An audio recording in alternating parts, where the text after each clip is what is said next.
স্বাগতম plan future ইনসাইটে। আমি আপনাদের ইনভেস্টমেন্ট দাদা। আজ আমরা আলোচনা করব কিভাবে ভারত থেকে অ্যাপল বা গুগল এর মতো গ্লোবাল কোম্পানিতে বিনিয়োগ করবেন এবং এর নিয়মগুলো কি। কর বা ট্যাক্স কাঠামো। আমেরিকান স্টক থেকে পাওয়া ডিভিডেন্ডের ওপর সে দেশের সরকার 25% উইথহোল্ডিং ট্যাক্স কাটে। তবে ভারত ও আমেরিকার মধ্যে চুক্তি থাকায় আপনি ভারতে এর ট্যাক্স ক্রেডিট ক্লেইম করতে পারেন। মূলধনী লাভ বা ক্যাপিটাল গেইনের ক্ষেত্রে 24 মাসের বেশি শেয়ার ধরে রাখলে 12.5% ট্যাক্স লাগে, আর তার কম হলে তা আপনার ইনকাম ট্যাক্স স্ল্যাব অনুযায়ী করযোগ্য হয়। প্রধান ঝুঁকি বা রিস্কস। সবচেয়ে বড় ঝুঁকি হল কারেন্সি রিস্ক। ডলারের তুলনায় টাকা শক্তিশালী হলে আপনার মুনাফা কমে যেতে পারে। এছাড়া শেডিউল এফ-এ তে বিদেশি সম্পদের তথ্য জানানো বাধ্যতামূলক। সরাসরি বিনিয়োগে রিসার্চের অভাব এবং উচ্চ লেনদেন খরচও বড় challenge.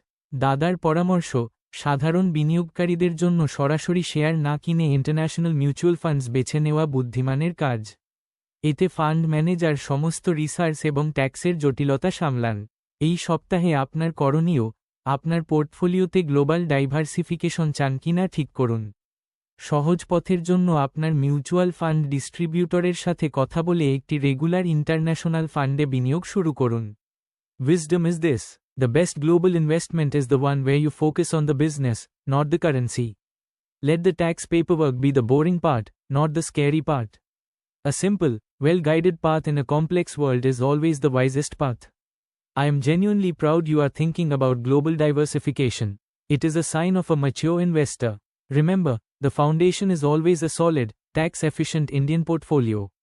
US stocks are the exciting next step in your wealth journey. Remember, investment in the equity market is subject to market risk. We do not claim any guarantee of return in equity-related investments. Past performance is not indicative of future results. মনে রাখবেন, share বাজারে বিনিয়োগ ঝুঁকি সাপেক্ষ।